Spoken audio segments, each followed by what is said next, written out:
নমস্কার বন্ধুরা, নবপল্লব চ্যানেলে সকলকে স্বাগত। বন্ধুরা, জবা গাছের প্রত্যেকটি ডালে 5 থেকে 6টি করে কুঁড়ি আনতে হলে যে কোনো দেশি, পুনে, অস্ট্রেলিয়ান অথবা ব্যাঙ্গালোর ভ্যারাইটির যে কোনো জবা গাছে কী সার দিতে হবে চলো দেখা যাক, যাতে তোমাদের গাছে প্রচুর কুঁড়ি আসে এবং তোমাদের গাছ যদি ঝাঁকড়া হয়ে থাকে আর প্রত্যেকটা ডালে যদি 5 থেকে 6টি কুঁড়ি আসে, তাহলে কিন্তু আমরা একটি টবে 50 থেকে 60টি কুঁড়ি আনতে পারবো।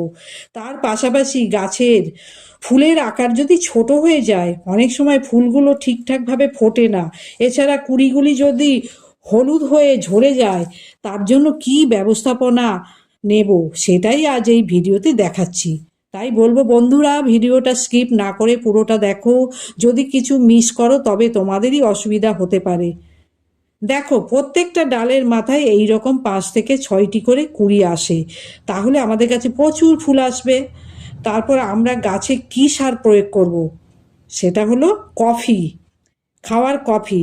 এই খাবার কফি আমরা দুইভাবে গাছে ব্যবহার করতে পারি। প্রথমে যেটা আমরা করব সেটা হলো একটা ছোট পাউচ কফি প্যাক কিনে নেব, সেখান থেকে পুরোটা একটা টবে প্রয়োগ করব। এটা কেন প্রয়োগ করব? যখন দেখব জবা গাছের ফুলের কুঁড়িগুলি নষ্ট হয়ে যাচ্ছে, হলুদ হয়ে ঝরে যাচ্ছে, বা ফুলটি ফোটার আগে পচে যাচ্ছে, বা গাছটা ফ্যাকাশে হয়ে যাচ্ছে, কিংবা পাতা হলুদ হয়ে ঝরে যাচ্ছে, ফুল ঠিকঠাক ফুটছে না, ও ফুটলেও ফুলের আকার ছোট হয়ে যাচ্ছে, এই সমস্যাগুলি যদি তোমাদের গাছে দেখা দেয়, তবে অবশ্যই কফি পাউডারটি ব্যবহার করবে। চলো, এই কফি পাউডার কিভাবে ব্যবহার করবে।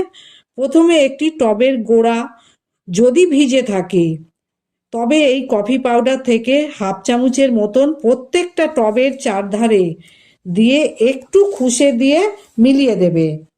এরপর কফি পাউডার 1 লিটার জলে 1 চামচ দিয়ে ভালোভাবে মিশিয়ে গাছে দেব। এটা দেওয়ার আগে কফি পাউডারটি ভালো করে জলের সঙ্গে গুলে মিশিয়ে নেব, যাতে কোনো দলাভাব না থাকে।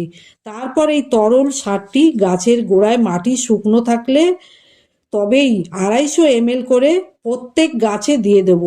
এই তরল সারটি আমরা গাছে সপ্তাহে 2 বার ব্যবহার করতে পারি। আর সব সময় খেয়াল রাখতে হবে টবের মাটি যেন শুকনো থাকে। বৃষ্টির মধ্যে এই বা ভিজে মাটিতে এই তরল সারটি ব্যবহার করবে না।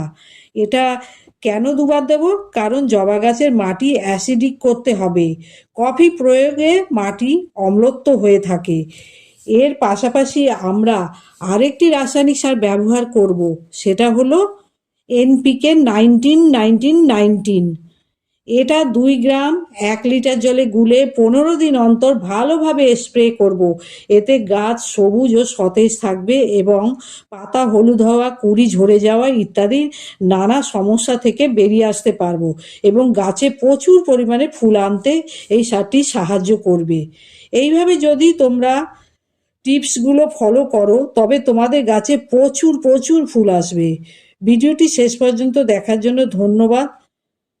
তোমরা ভালো থেকো, সুস্থ থেকো।